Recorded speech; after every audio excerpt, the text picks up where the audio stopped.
Hello everyone, it's Irina here, and I hope you are having a really good day because mine just started in a bad way. So, let me tell you something. Today, this was not the game I was planning to bring you.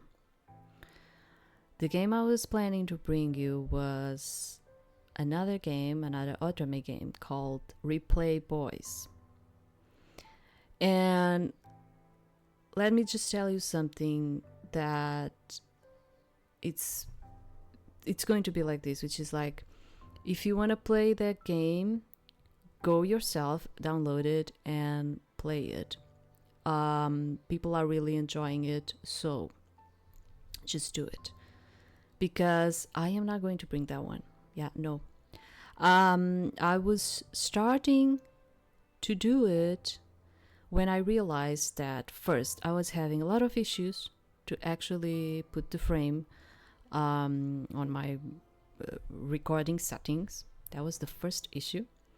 Second issue, I entered the game, started to do like a bit of the game just to set up the settings because it has music and all going on, and I was just like putting the settings, and suddenly I understood that the game goes into a cloud save, and I could not go back. I could not go back to the beginning. And I thought to myself, okay, how am I going to do this? I go into the Steam files, I erase the application data that I had in there, but the game was still going on a continue kind of state. Then I thought to myself, well, whatever, I don't know, do I need to do a clean of the cache? The issue of doing that is that I have games that I do not want to clean, okay? And the Steam clean is going to clean everything, and I do not want to do that. I have other games that I want to keep the cache. So I was like, okay, how am I going to do this? And apparently there's no way. Yeah, there's no way. And I could even tell you that, okay, fine, you could just like continue from there, but then the game started giving me another issue. Honestly, you know, I reach a point where I do not have patience anymore. I do not have patience. And so it is like that. You want to play that game? It's called Replay Boys. You play it. I was already kind of like not very convinced. I think the visuals are very good, but it's a game that goes into a time loop kind of thing, and I was not in the mood to be reading and rereading and rereading and rereading again. I was already kind of like, I'm not going to like to do that, which would happen. Also, I know for a fact, because I already saw a bit of the game from another person, and I know for a fact that there are some content warning there that the game doesn't even tell you about it. So like there's a lot of things going on. So after like half an hour, yeah, I already wasted half an hour of like thinking about it, of like having issues, thinking about it, not being able to reset, I was like, leave it. I am tired of this, and I'm not going to do it. And it's going to be one of those that I'm not going to bring. I'm sorry. Maybe it's good. Maybe you will feel like, oh, but I would like to see. Yeah. I'm sorry. Go and play yourself. I'm not in the mood to fry my head more than already is. Especially with these last half an hour, honestly, I want to forget about it. So let's continue with what we have ahead of us. It's better if I think like that. So this one, it's called Crimson Waves of the Emerald Sea, Amaranthine Moon, things like that. And I know that this game had this developer created another game, which was a free game. And I do suppose that, let me check in here. I don't know, I'm not seeing it in here. Yeah, so they had like a free game that was like before this one. And I know that I tried to play it and I couldn't. So I don't know, if you find it, maybe play it. I was not able. And the description of the game is like a vampiric Victorian otome about love and lost time. Let me just see. This is from Crystal Game Works, the developer. And let me see, it's a full release. Yes, it is. It's fully released. Determined to make her own destiny as she turns 18, the young head of her family, Lucie, plunges headfirst into the conniving world of business dealings. Before she's able to seal the deal on a revolutionary treatment to vampirism, her business partner suddenly dies. Lucie finds herself embroiled in the middle of the mysterious death of her former partner, and an event from a decade prior. Crimson Waves of the Emerald Sea, Amaranthine Moon is the otome standalone sequel to, okay, see, like Crimson Waves on the Emerald Sea. So there's like a free one called like this, which I do not seem to be able to play it. I don't know why. It goes into an error and I cannot play it. A Victorian vampire visual novel previously released in 2021. This visual novel is set around 5 years after the events of the first visual novel, following Lucie as the main character. You don't need to play the first game to enjoy this tale. This is what they say. And apparently we have 3 men to fall in love with. Okay, so let's see how this goes.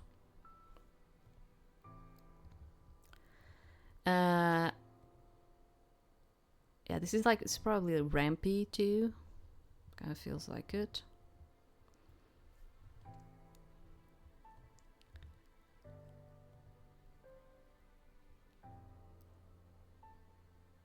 Okay, I've always wondered how slow time feels for adult vampires. Oh, can I use the enter key? Let's see. For the fleeting time I was a vampire as a child, it was like a never-ending summer afternoon. Oh, I can. Some days I could play the day away with no heed for the time. I could explore every room in the manor thrice over, running from every corner to the next. Other days the hours slinked by, every second dripping by slower than the last. Even the shades couldn't shield the manor from the oppressively sticky heat of summer. Every step felt slower than the last. They are using like a serif type of font again. This is not the best font to use, but yes, it's fine. But for adult vampires who age at half the rate of humans, is it that same feeling of being stuck indoors during the longest summer day of the year? Or is it more akin, I don't know if it's akin or kind, to sitting in a backed up doctor's office, or watching the fire crackle during the first snow of the year, or waiting on a train that's forever delayed? I have like these issues sometimes because I speak other languages, and then I start getting to like a thing inside of me of like, do I open or do I close the vowel? Yeah, it's different with each language. It's just different. And English has a lot of these, like sometimes you open, sometimes you do not open because there's a consonant, two consonants in there, whatever. It's annoyingly introspective thoughts like these that creep their way in as I have nothing to do but watch the grandfather clock tick closer and closer to the half-hour mark. A whole half hour I've sat here waiting for nobody apparently.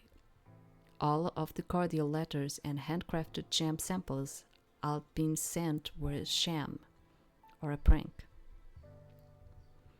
Once we agreed to meet in person to finalize the business proposal, he hightailed it elsewhere.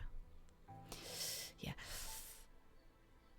The font is pretty, but I would not say it's the best font to use in here. Because of the even like, how do you say, like I think it's keening. It's kind of... I clenched the body of my dress. The clock chimes in mockery of me.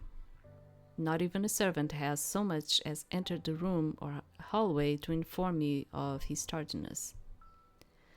As the grandfather clock's chime echoes in the room, I glance outside. The day is almost over, but there's still some daylight left. Remember what I told you about of the Western visual novels, especially because I play, most of them are like otome games. You put a lot of narrative in it. It's like you're just putting a lot of narrative right at the beginning. It's just narrative. Time better spent outside than in here. I ease my shoulders, promptly standing, and I leave. You want so much to create a setup that is just put narrative, not dialogue. That's just put narrative and narrative and narrative and narrative. It's like, I think the Westerns have more this idea of visual novels as books, which in reality, the idea of these visual novels came from the Japanese, and it's not like that. It's not.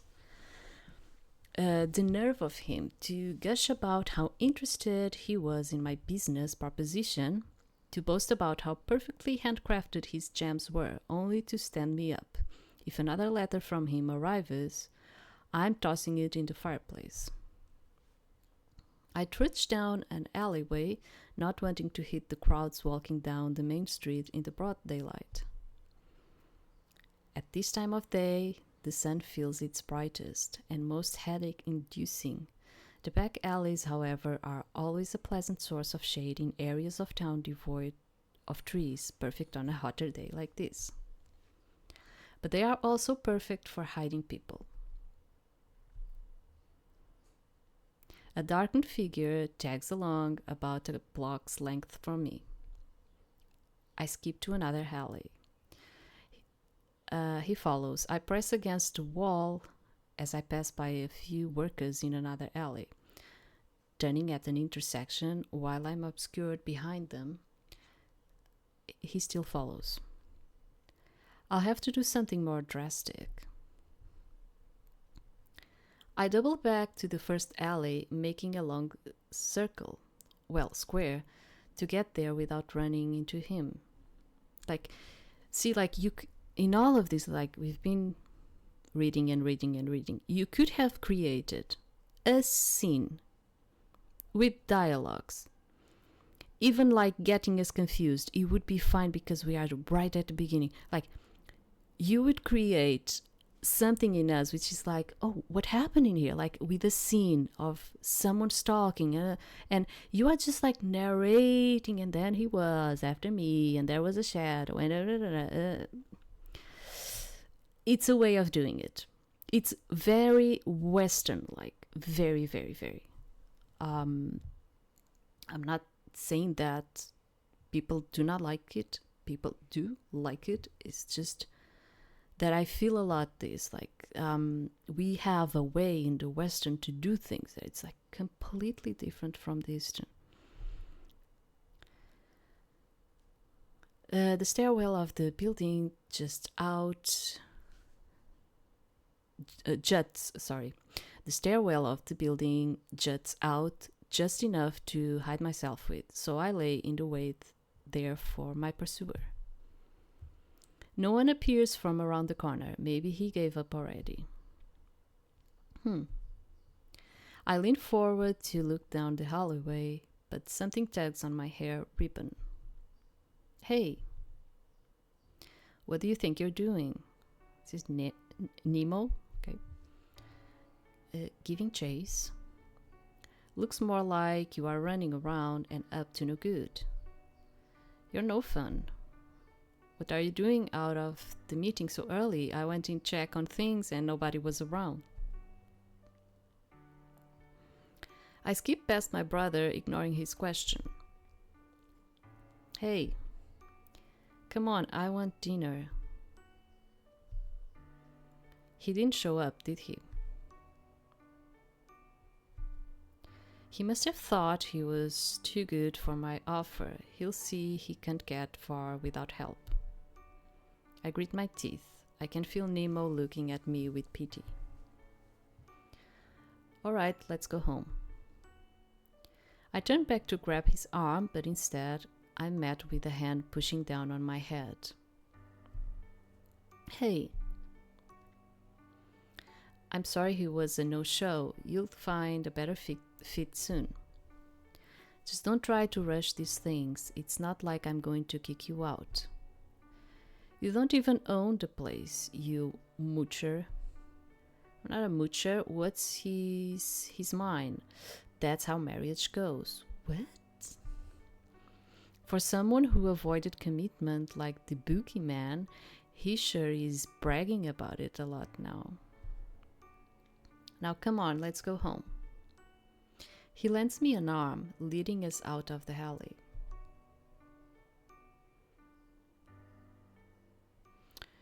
The floorboards creak underneath our feet as we step down the hallway to our flat. Darkened wood lines every wall, making the space feel several shades darker than it actually is. Most of the other residents should be home by now, winding down for the day. Winding down for the day. But more so than the sounds of our footsteps, the melody of a violin permeates through the hall. It's soft and cautious, each note more careful than the last. You can practically imagine someone reading from sheet music while playing the notes. There's something quite relaxing about it, not overwhelmingly loud, but comfortably resting in the background. The piece echoes through the walls, making it hard to tell where it's coming from. As we near out our own flat, though the notes stop, I sigh myself that we won't be able to hear it at dinner.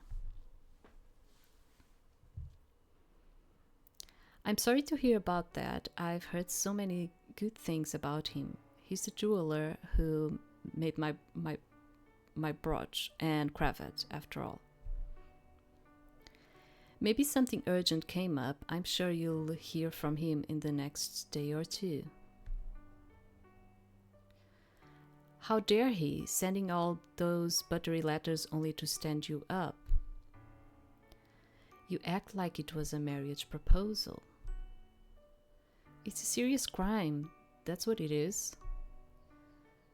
It's not that either. It's a nuisance. I stepped a pork chop on my plate. They are all suddenly more interested in eating their own meals. The food is rather good, thanks partially to the cooking classes Ambrose is taking, but it just doesn't sit well with me, not tonight.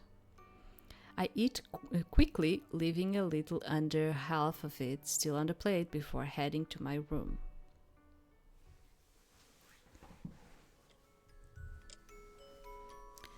Moonlight slinks through the blinds and across the floorboards. It bounces off my mirror just right, hitting my eyes. I must have fallen asleep right after dinner. I don't usually take naps so late in the day. I push myself up on my bed, rubbing my eyes. It may be nighttime now, but I don't think I was asleep for very long. I can hear noises from the other room, so Nemo and Ambrose are still awake. Something on my nightstand glints out of the corner of my eye. It's my bottle of pills. A modern marvel of medicine to some and an expensive ox to others, emeralds refined to the size of a pill have been found to be cure for vampirism, effectively negating a vampire's waiting abilities and their dependence on blood. At just the right size, they can be digested and dissolved into a person's body. Any larger, and they can be poisonous to vampires who are weak to precious gems. Taking pills regularly can turn any person, no matter how long they've been a vampire, back into a human. But whether that change is permanent or only lasts while the pills are being taken remains to be seen. While they are not a perfect cure and are rather expensive to acquire at a small scale, they are highly effective. I haven't had to drink blood in years. But I also haven't had the use of my waiting physical abilities in years. Nemo, look, I don't care what you do as an adult. If you want to be a vampire, then fine. But I want you to wait until you're old enough to make the decisions before all your friends start aging faster than you.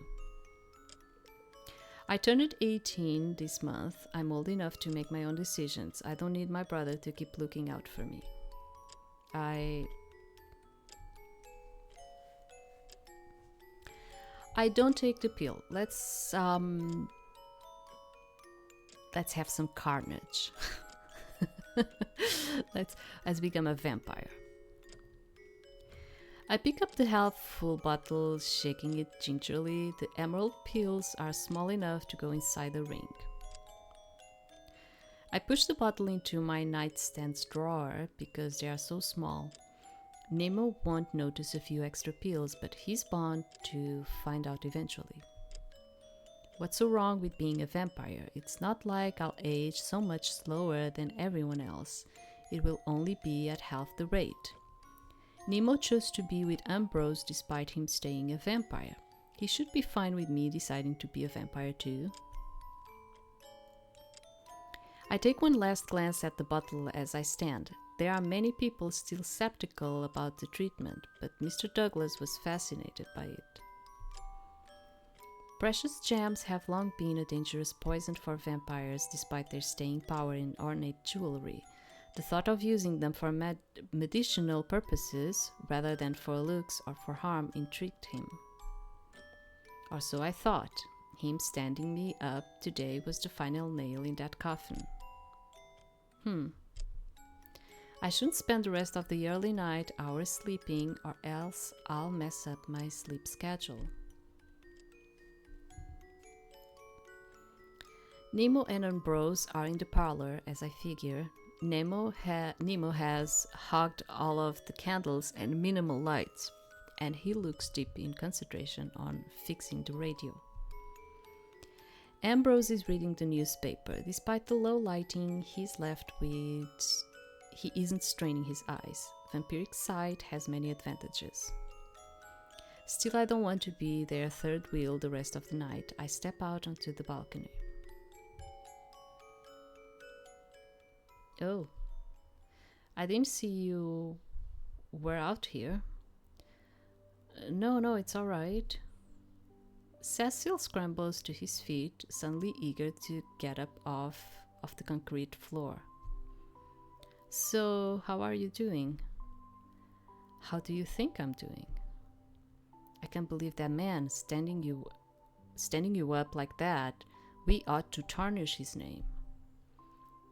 He'll tarnish it himself in due time, acting like that. And besides, I'm not sure how you, of all people, would even go about doing something like that. I'll find someone else to work with on it. Maybe I'll reach out to doctors again to gain more public approval before reaching out to manufacturers. I'm sure you can, Lucie, and besides, you can always make Nemo chase after new leads. I think he'll chase them off more than help. He had enough work to do around campus, but he's insistent on going with me to every business meeting, party, and more. I can't tell if he fancies himself my bodyguard or my chaperone. It's not even his family business. So let me tell you like something that I'm kind of like feeling in here, which is like which is like probably the font in here. And I'm even talking about the font and the font size. I am starting to feel that my eyes are just drawn to the text box and I'm almost not even looking at the visuals. Like there's a lot of concentrated information in here, which is kind of diverting my attention from what is going on in terms of visual. So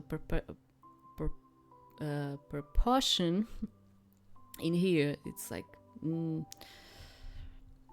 though, speaking of which, you'll be dealing with all of this soon enough. Eh? Do you think your family never has to renegotiate anything? That their mining privileges are set in stone? That their workers never ask for pay increases or more benefits? That their merchant deals are lifelong? Soon you'll be going, "Oh, Lucie, how did you handle all of this? You're so brave to start so young." I already said that. He huffs, turning back to the night sky. For the past few years, he's had little contact with his parents, no more than greeting cards and letters he's forced to write to them just to show he's alive. Instead of commuting several hours by train from the family manor, Cecil is living here, in the stylish apartment that comes with Ambrose's role as headmaster of Prideaux University. Cecil and I share most of our classes as we're both focusing on business, so we can take on our family's companies. And yet sometimes it feels like it's hard to get a proper answer out of him when I inquire about his plans for the future. Chin up, you'll get to shadow a local business soon enough. You are lucky you don't have to do that. I've got plenty of real-world experience. They'll only let me count it towards classwork rather than letting me finish school early, though. Lucie. His voice is small and short, cutting off his own words almost as quickly as they left him. What is it? Nothing. I reach over and pinch his ear. Ow! It's not nothing if it came to you, so spit it out. It was just a stupid thought, but I was wondering if this is what you really want to do. Again, his words drift off the longer he talks. It is. I've had to live off of others' generosity for too long. People who think they owe it to my parents to keep me safe since they can't. I want to forge my own path going forward. I want to prove I can be on my own. Oh, so tiny. Then what does that say about me? Huh? I'm sure you'll find a good business partner before long, Lucie. After a moment, it's clear he intends to leave the conversation at that. Cecil's family is from newer money, having made their living from mining operations for precious gems. While his ancestors may have sweated it out in the mines, the current generations live by signing deals with property owners, negotiating labor work, refining the gems, and more. The idea of an opportunity has not been lost on me. Yeah, lots of narration in here. Every time I bring it up or even mention it, however, he lets the conversation drop. Like, I wouldn't I wouldn't say that I felt so much with the last one, the remainder, right? Was that the name? Something like that. Because I don't know, it felt from the beginning, and I even thought it was going to be like that with this one, because of that rectangular text box. I with the other one, I kind of felt like, okay, this is going to be a lot of like more the narrative type than actually like dialogue. But in here you kind of have like a mix, but narrative in here like has a lot more weight.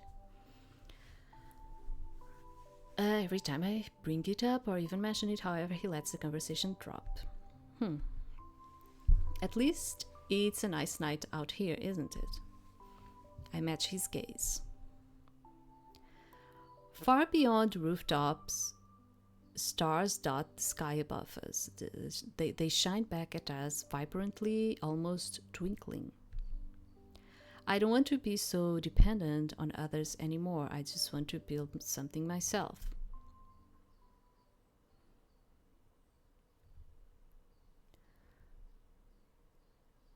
Transitions actually take a bit of time. For all the prestige, see, like we started like this, I was like, okay, maybe this is another one that is going to be really heavy on narrative, and it is heavy.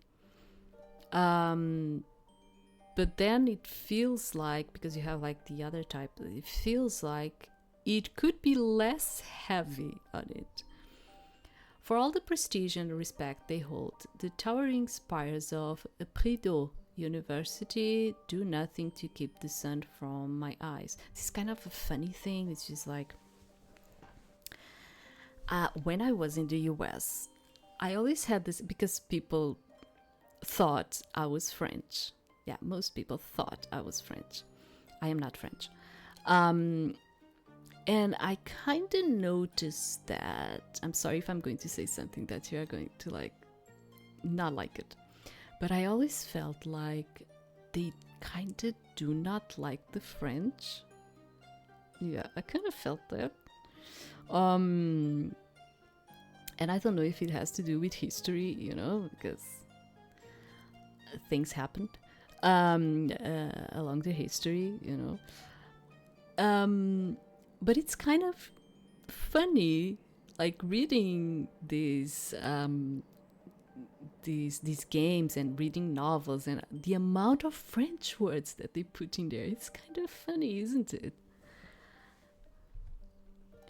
The morning glare is so consistent and forceful that most students go out of their way to take the long way around the east entrance to avoid it.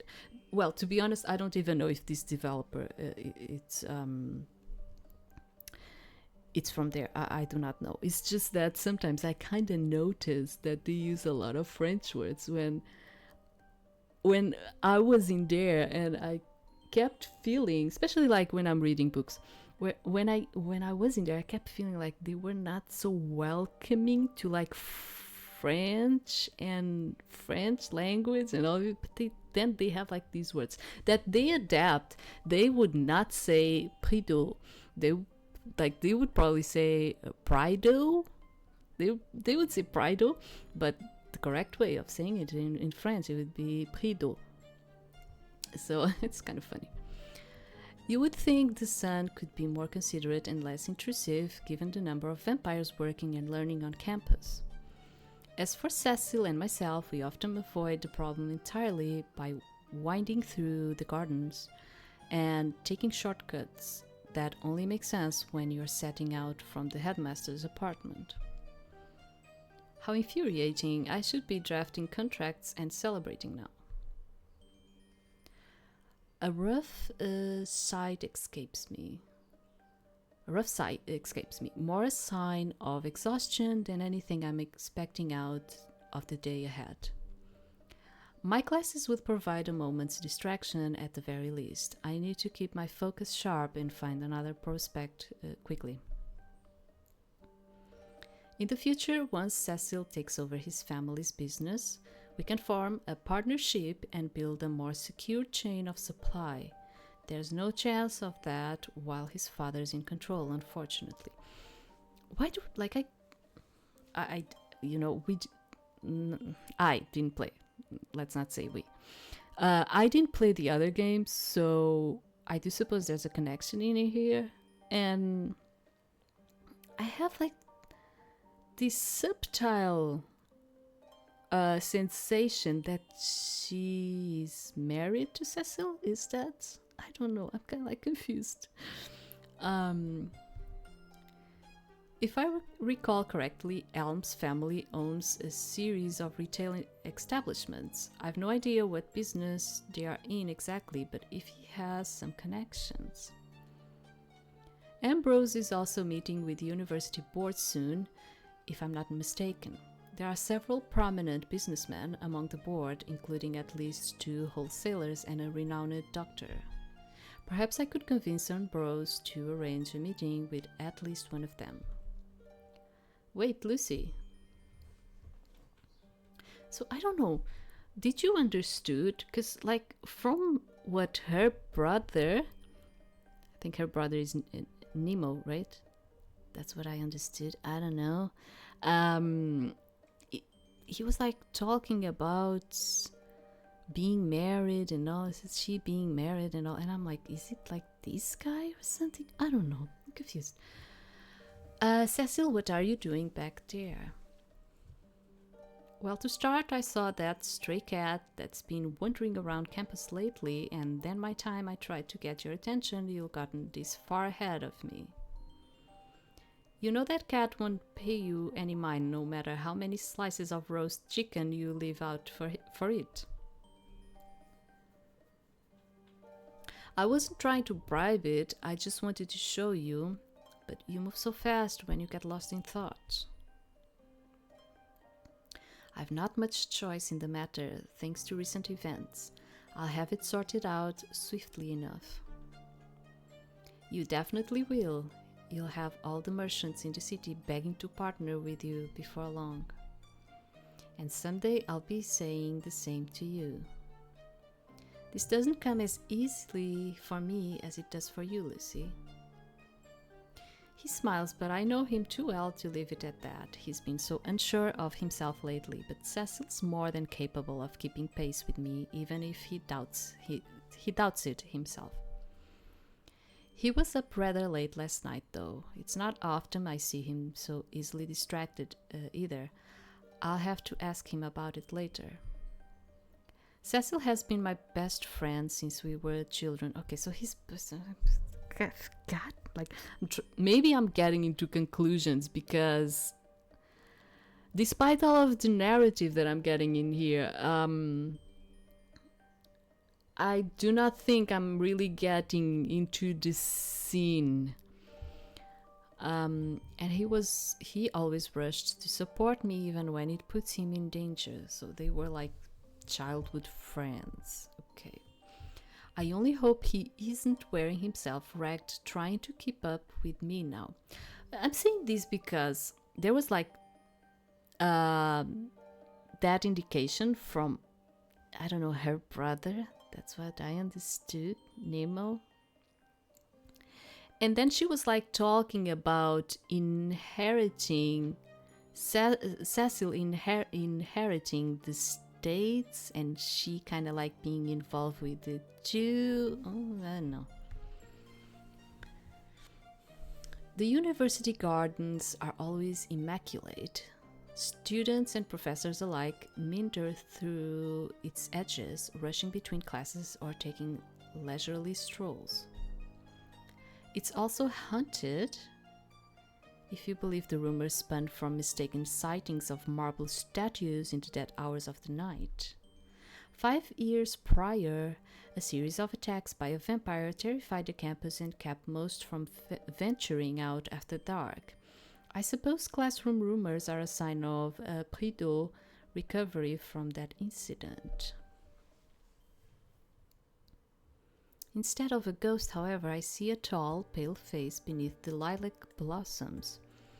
Good, I need to catch him before class begins. Are you admiring the flowers or have you been waiting for us here? So this is Helm. I'm sorry, let me just take a look in here because, maybe it's me. Maybe I'm the one that I'm not understanding. She was once a vampire. She continues to be a shy business student attending school with Lucie to take over his family's gem mining business. He lives with Lucie at her brother's apartment. Okay, so they live all together because the apartment belongs to Nemo, is that?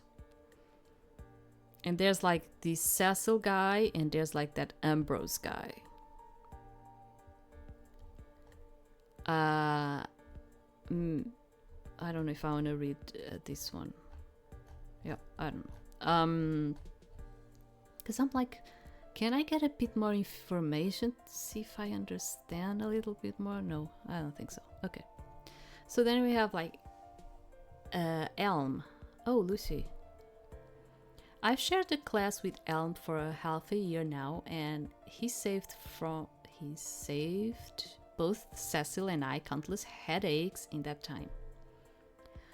For all the expertise and wisdom kept in these hallowed halls, most of our professors are dead set on explaining things in the most obtuse and unreasonable ways imaginable.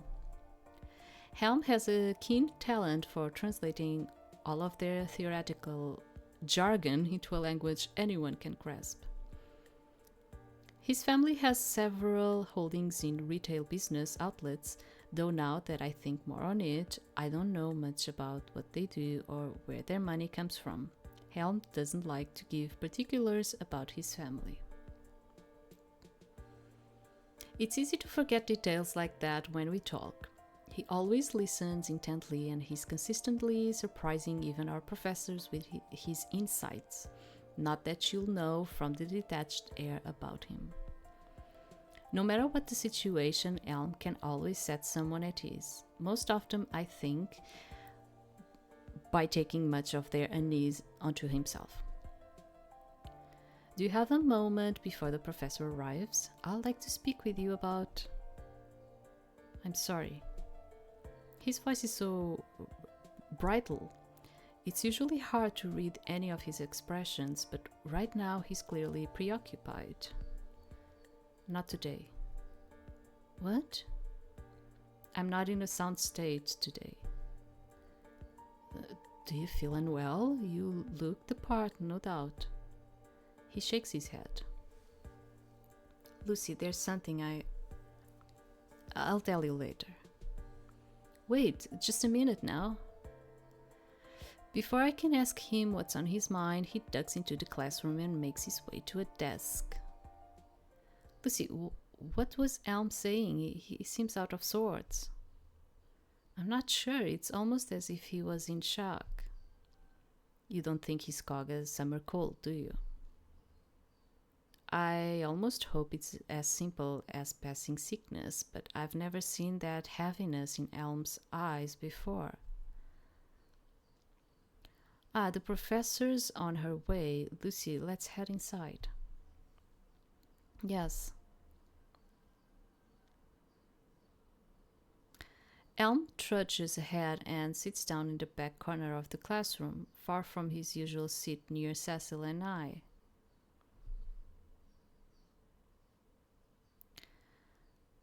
Damn, I may not get another chance to speak with Elm until after class. Asking about his family business can wait. I won't leave one of my friends languishing like that. Now, I'm kind of like thinking about it. Would you say Elm or Ilm? No? I think you would say Elm, right? I don't know if you would open the vowel or not. Though I'll admit, it's often hard to read his expressions. Maybe it would be a bad idea to press him on anything now if he's feeling unwell. My nose wrinkles and I force myself to follow along with the professor's droning.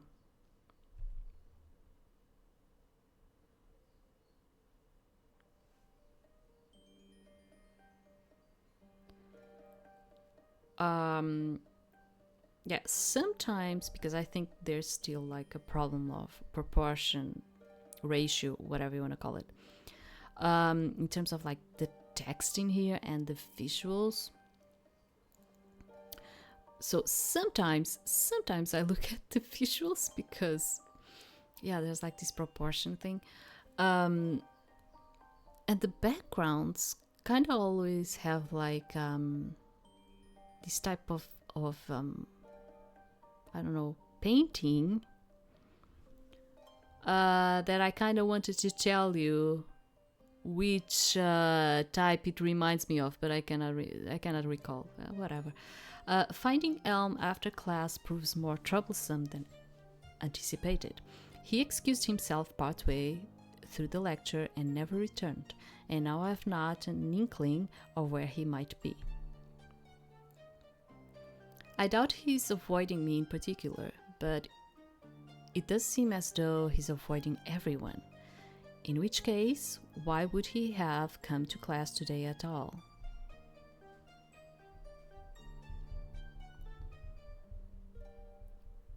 Could it be like impressionism kind of type of art? Something, I don't know. I'm not. I didn't had art classes when I was in school, so I cannot like talk. Sometimes I talk about those things because, yeah, curiosity makes you learn about things that you didn't have during school. I mean, yes, we talked about art like in a very vague way, you know, like not in a very profound kind of research kind of thing. So I'm like, I don't know, maybe like impressionism or something. I don't know. I sigh and pace through the campus gardens, borrowing shade from the hedgerows as I consider whether I should keep up the research or let Elm be and turn my focus elsewhere. Perhaps I ought to reach out to another jeweler, though if Douglas calls on me again... They do say you do not need to play the first game, but I'm feeling very lost in here. Why, you know, about why is she in there with the other guys and her brother? What kind of business of like jewels is this? Because she was talking about the pills being jewels too. So I'm like, I'm kind of confused in here. Like, I need some kind of context. Well, he's had his chance. Oh, Lucie, is there another villain in need of reprimand? It's nothing that drastic. I'll have it all sorted out before long, provided that my brother doesn't fuzz over me every step of the way. He's showing his concern as best he knows how. You finished your classes for the day, haven't you? I happen to have a free moment and I was planning to take a walk into town. I'll be delighted to have you join me. Ambrose offers me his elbow and space beneath his parasol, a gentle but nonetheless insistent invitation. He's far more considerate than his husband. Oh, wait. Oh, I see. Oh, because, like, you know, like, Nemo was, like, talking about the husband, and I was like, what is he talking about? Like, but now I'm understanding. Okay, Ambrose is the husband of Nemo. Is that... Okay, now I'm connecting the dots. Now it's making more sense. Because at the beginning he was like, and the husband, and I was like, what? Confusing.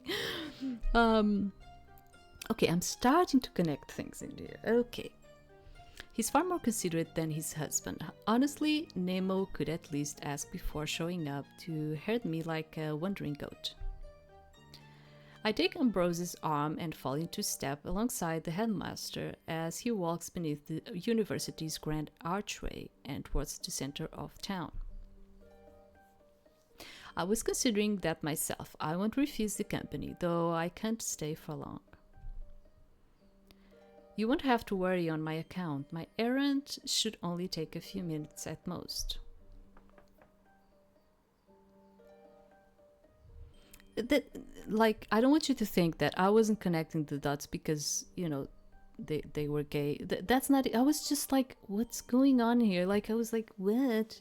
Is she married to him? Is Cecil married to her? You know, like, I was like, what's going on? Okay. I suppose he's not in today either. After his third impeccably polite knock against an ornate shop door, Ambrose resigns. His errand, as it happens, was meant to be a quick stop to see a gemsmith by the name of Fairfield. I'll have to see if Mr. Driscoll has the time. And what it is that you're looking to have crafted, I wonder. Ambrose smiles so fondly, it's obvious that he's planning some sort of a gift for Nemo. I'll tell you as soon as I can be sure it's even possible, but for now, let's leave it there. Well, it's no surprise that Mr. Fairfield isn't in. He's not replied to the letter I sent him last week either, so he must have left town without giving proper notice. How strange. In that case, was there anything in town you'd like to go, Lucie? No, but I'm more than content to wander while we talk, shall we? Of course. It's been considerably mild of late, though I hear there's a storm coming in from off the coast. Perhaps I should ask Nemo to fix the window shutters instead of tending to the overgrown trees around the storage building. Your last meeting went well, I take it. Was it the entire board of trustees or just their representative? I have like a bit of difficulty in here. And I noticed that even when I'm like doing the dialogues, it's kind of like the thing I've told you about, like, I don't know, in another demo that we played, which was like sometimes trying to understand who is talking. I mean, you do have the name of the person in here in a very large size. It's just that since I'm having an issue of reading from one side to the other side, like sometimes I'm not even seeing who is talking. That's why I'm like telling you that there's, for me personally, there is an issue with ratio in here. Do you understand? It's like the text in here is too long. It goes from one side to the other. So my eyes need to like wander around like this, and then I miss what is visual up here, because I'm just, that's why the font being a bit bigger, for instance, or I don't know, the text being in a more central part, or it could just work with the text being in a larger state, because otherwise your eyes, this has to do with our eyes just go like from the left to the right and left to the right and left to the right and left to the right, and you're not looking to what you have in terms of visuals up here. You're just constantly down here. It's down, down, down, down. And this also happens, you know, I'm very opinionated about these things. And I always think about, like, maybe the developer might pass by here and hear my complaints about it. I'm always like, kind of like wondering about that. So there's the thing of like, sometimes I'm not actually understanding who is speaking, and then I need to look up, and then it's Lucie. It's because I have this visual problem in here, which is like too much going from left to right, left to right, left to right, left to right, and then I'm not seeing the rest. Yeah, so having like issues with this. My Lucie, you're more perceptive than some of the faculty. I mean, like, even like this, it feels better than reading it from one side to almost the other. You know, like, Ambrose closes his eyes and smiles softly, which I've come to know is a sign of resignation. I know he would rather we wander aimlessly and take this time to distract ourselves from business, but I can't let even a narrow possibility slip away. Yes, the board met earlier than usual. That storm I mentioned will make the roads unfit for travel, and many of them have business outside of Laurenburg. I can imagine what you're about to ask, but none of them are open to new business ventures, at least not yet. And how could you know that for certain? I may not have graduated yet, but if any of them have any good sense, it isn't a matter of good sense, Lucie. Ambrose sighs as we turn into the busy town square, the sun battering awnings and ivy-covered eaves keeping us in the cool shade. A lot of descriptions always going on in here. We lost the first quarter of our meeting to one board member's complaints over snake oil salesman in his hometown, and another swore up and down that she'll be swindled by a jeweler passing off tinted glass as a ruby. I know for certain that a few of them would be interested in the prospect of a treatment for vampirism, but this isn't the best time yet. So, like, the jewels that she was talking about are actually those pills. And I think that's the business she's trying to make. I think it's that.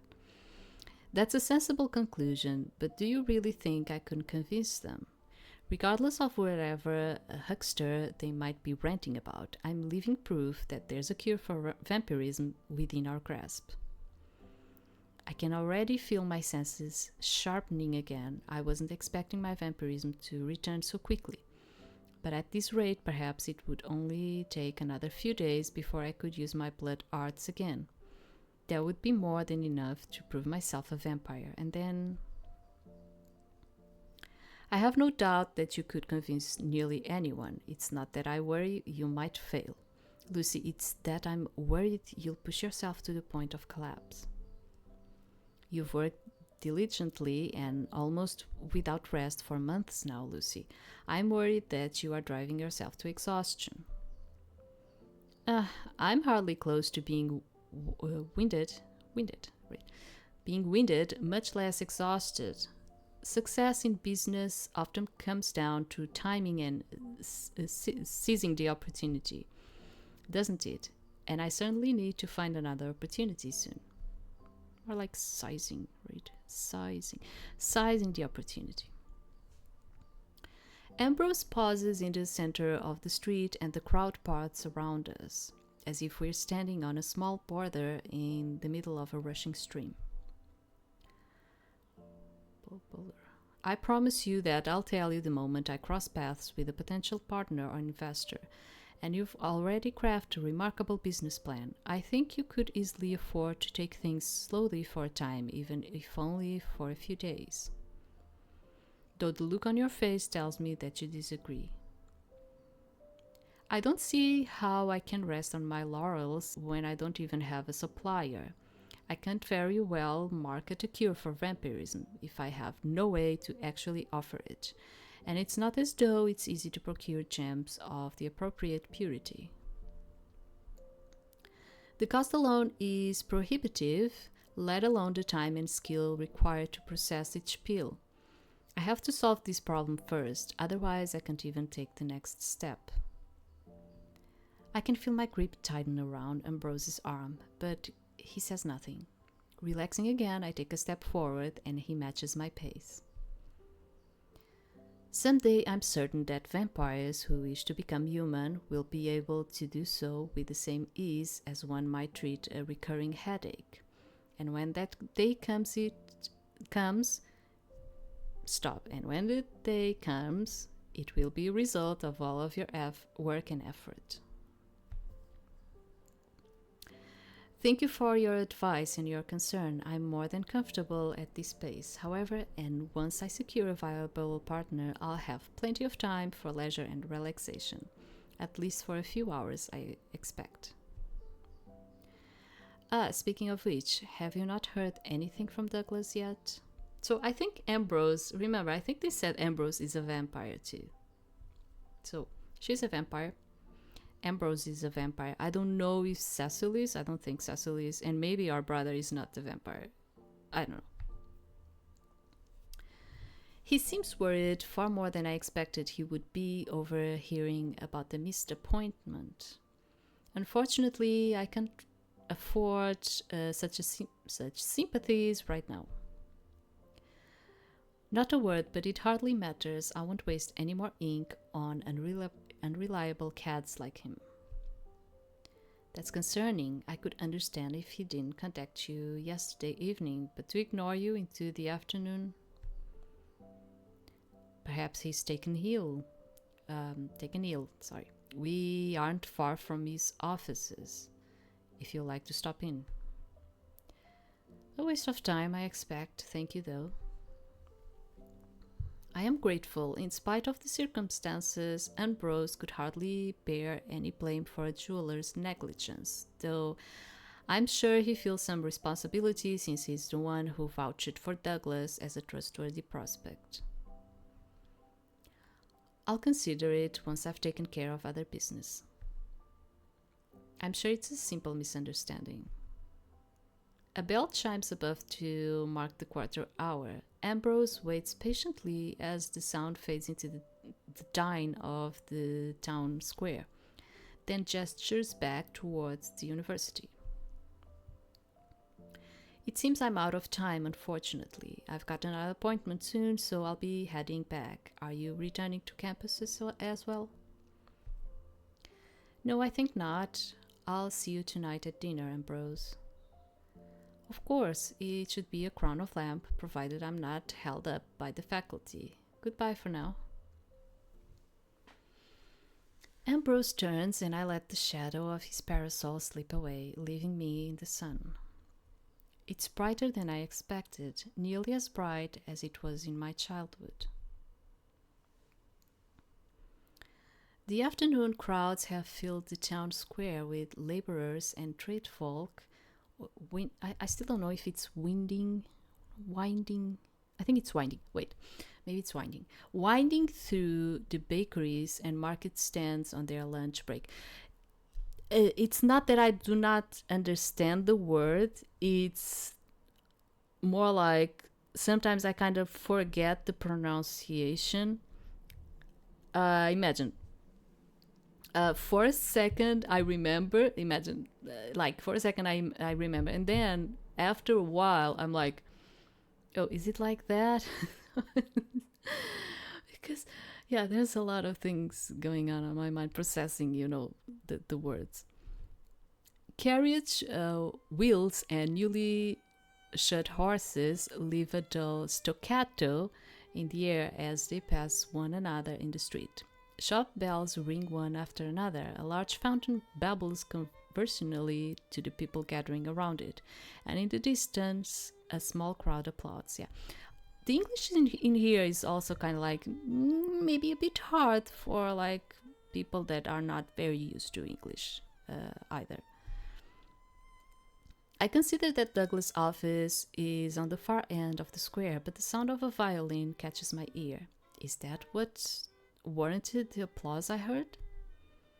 So the violin again. There's something both immediately familiar and uncanny. I've never heard this song before, and certainly never in this place, but the melody feels eerily nostalgic. I suppose a skilled performer can evoke all sorts of emotions in their audience. Let's see what sort of person this fiddler is. The quick triplets and rich vibrato echo through the plaza, but actually seeing past the gathered crowd is becoming a hassle. A group of taller men in particular stand right in the middle, and I've half a mind to drag them to the back of the audience. There are people behind you, you dolts. I reach forward to pry the wall apart when the fiddler strikes a sharp chord and leaps up onto the fountain's edge.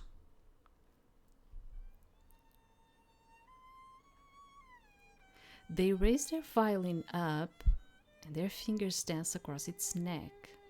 The audience claps to keep time. A bubbling warmth rises in my chest, and I can't look away. They wear a mask, but they are clearly quite handsome. Their slicked back hair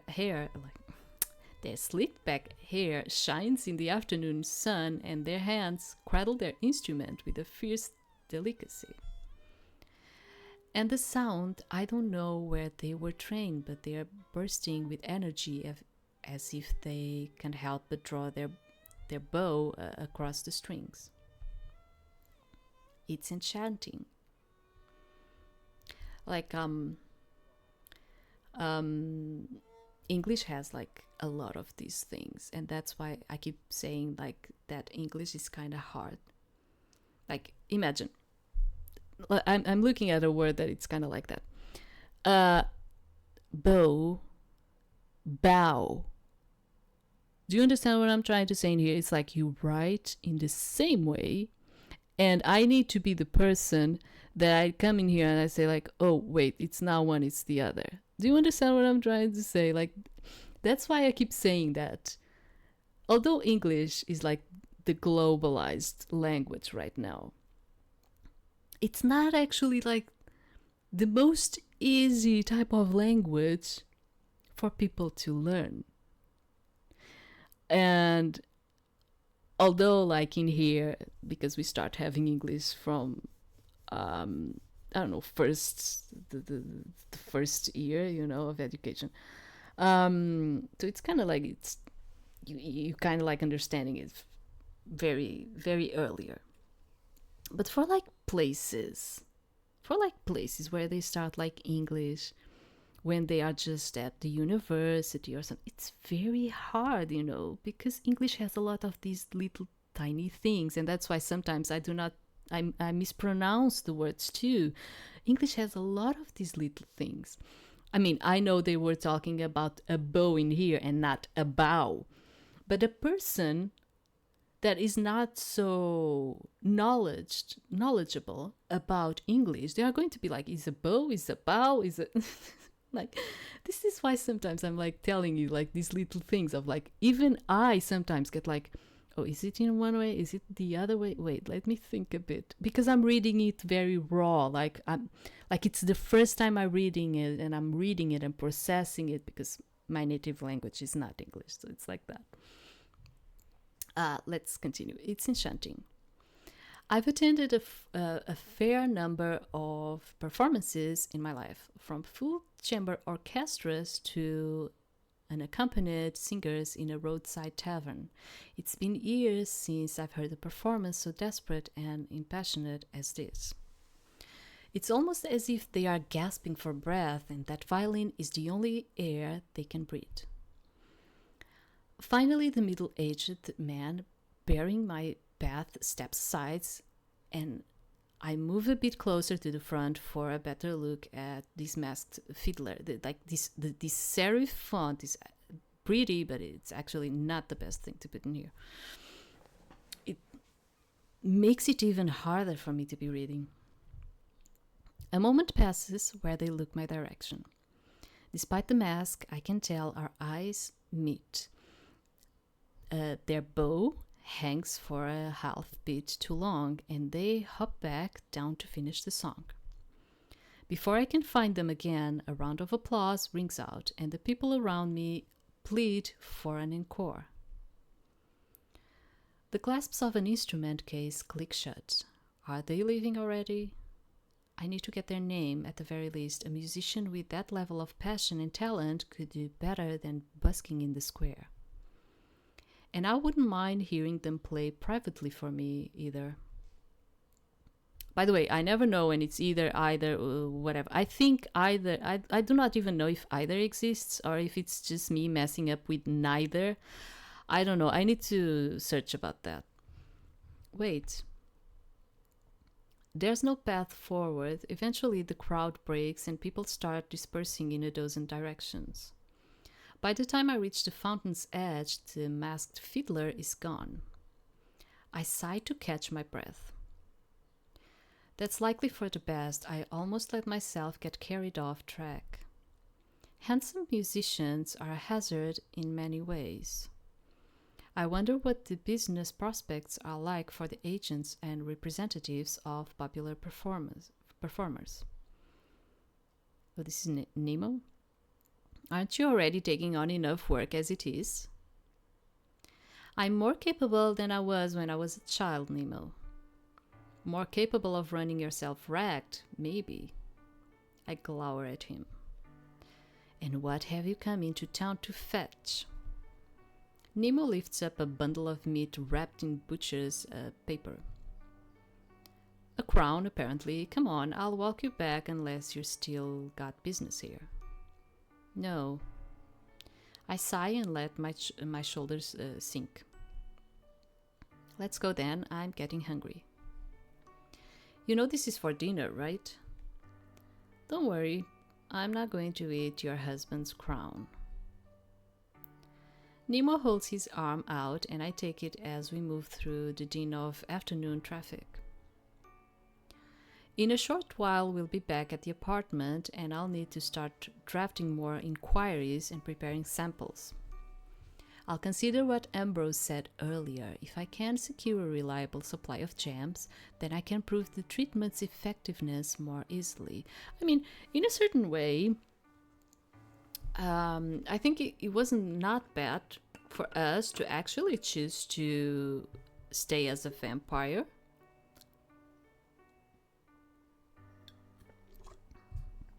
Because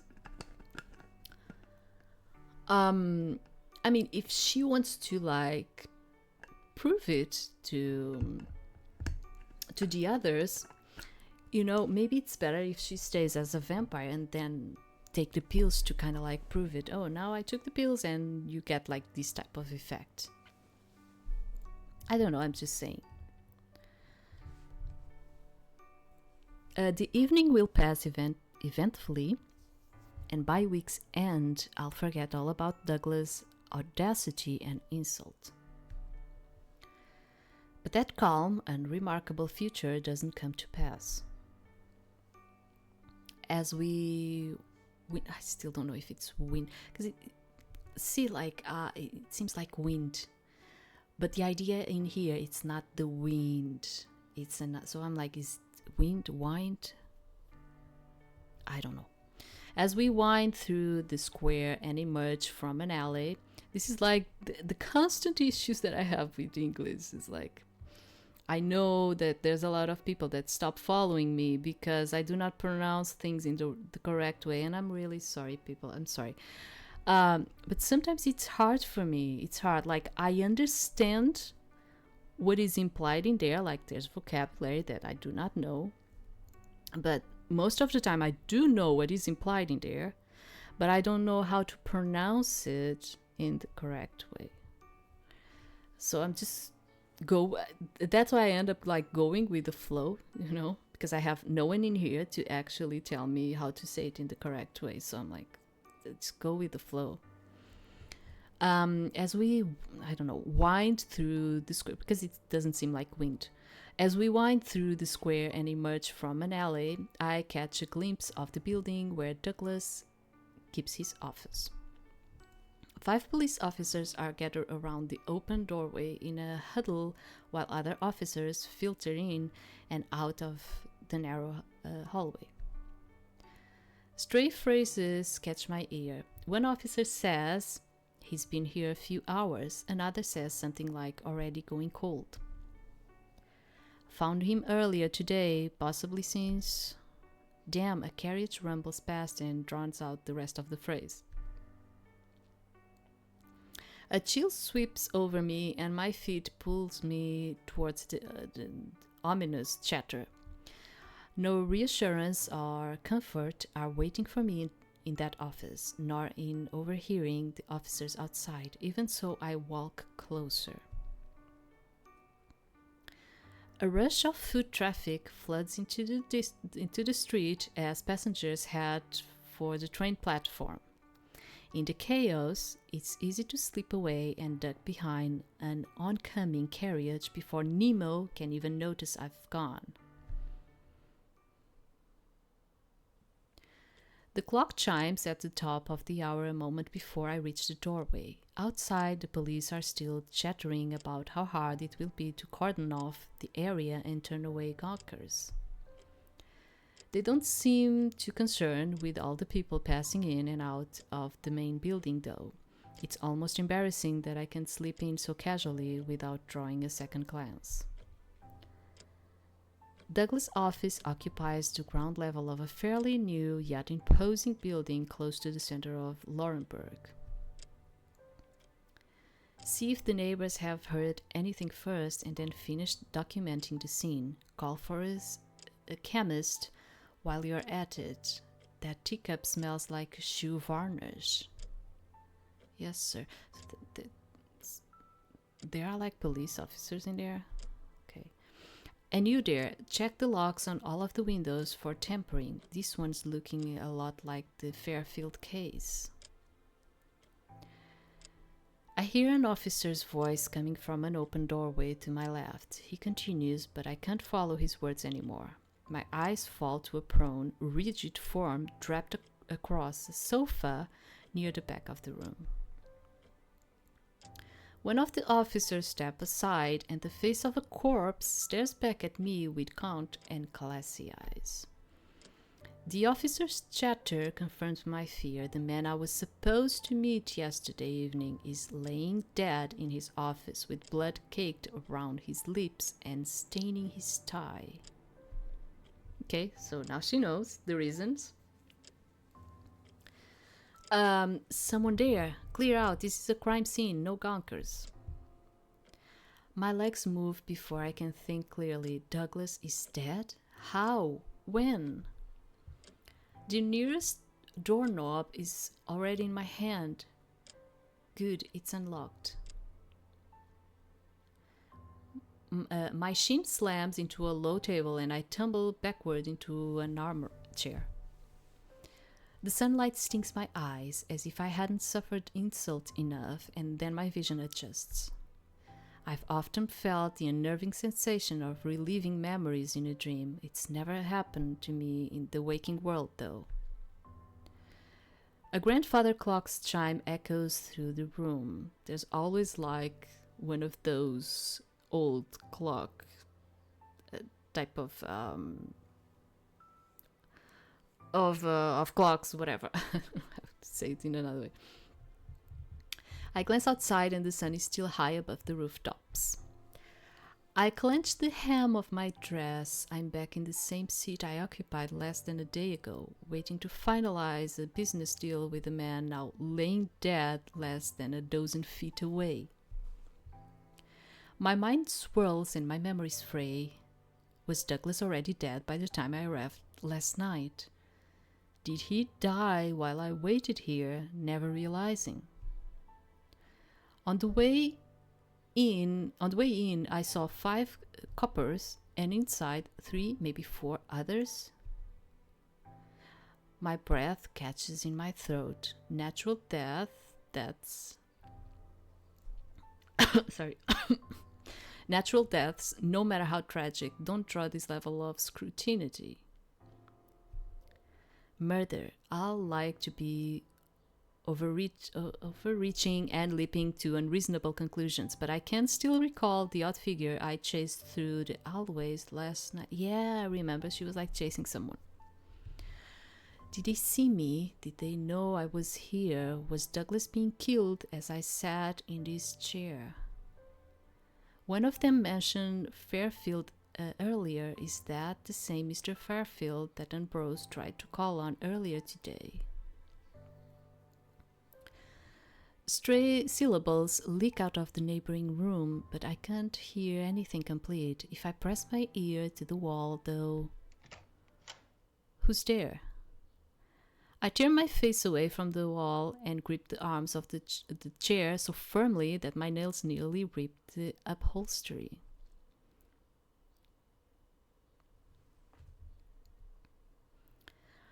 This is Elm. Oh, my apologies. I wasn't aware anyone else had an appointment today. This is crossing over into the absurd. Why is Elm here, and why has he changed his outfit completely since he was in class? I hope you've not been waiting long. No, I only arrived moments ago. Good, I can pour you some tea if you like. No, thank you, if I may ask. Go right ahead. What exactly are you doing here? Elm smirks. He's never smirked, at least not that I've seen. Oh my god, I think he looks kind of different from the sprite and in the CG one. I'm afraid you have me at disadvantage, if I may. He reaches forward, and before I can stop him, he's lifting my fingers to his lips. Elm. Ah, you've met my brother. I'm sorry for the confusion. What? Oh yeah, they were like saying they were twins. Okay. Brother? Elm never mentioned having a brother, let alone a twin. Why wouldn't he have brought that up? Despite the circumstances, I'm charmed to make your acquaintance. I'm Rowan, currently the head of my family's business and estate as of this morning. At a glance, he looks just like Helm, but the air around him is completely different. From the slight smirk tugging at his lips to the confidence in his posture, he holds himself with incredible assertiveness and poise. I allow him to take my hand in greeting, but I can barely keep track of what he says. Elm is his brother. Mr. Douglas was their father? That would explain Helm's behavior earlier. He must be grief-stricken, but meanwhile his brother doesn't betray a trace of sadness. Why didn't Elm mention his twin to me, and why is Rowan taking all of this in such an easy stride? Pleased to meet you, Rowan. My name is Lucie, and I'm sorry for your loss. It's unfortunate, yes, but I've already had time to grieve. More importantly, I've been settling my father's outstanding business, and I do hope you are still interested in pursuing our options together. At that, he closes his hands around mine and flashes a reckless grin. How brazen. I can see he takes after his father in that regard. I'm relieved that you came by. I saw one of your recent letters among my father's papers, and I was hoping to run into you eventually so that I might apologize in person and hear your proposal. I'm relieved to hear it about your father. Rowan shakes his head, sullen but not unsettled. My father puts his work first at all times, even to the detriment of his health. He kept unreasonable hours and regularly worked himself to the point of exhaustion at his desk, so in a way I've been expecting this to happen almost every day for years. A colleague of ours was found dead recently, so I'm sure the coppers are just taking every precaution. I think my father was always in the greatest danger from himself. My condolences. A writhing, coiling knot rises in my stomach. I'm still reeling from Douglas' death and the prickling unease left by my questions about Elm and Rowan. Is their family business even stable right now? Is Rowan trustworthy? I'll have to sort it out later. At present, I need to know exactly why the police are here in such force, and I doubt that figure fleeing the scene last night was just a harmless bystander. If you have everything in order, shall we continue discussions of our potential partnership?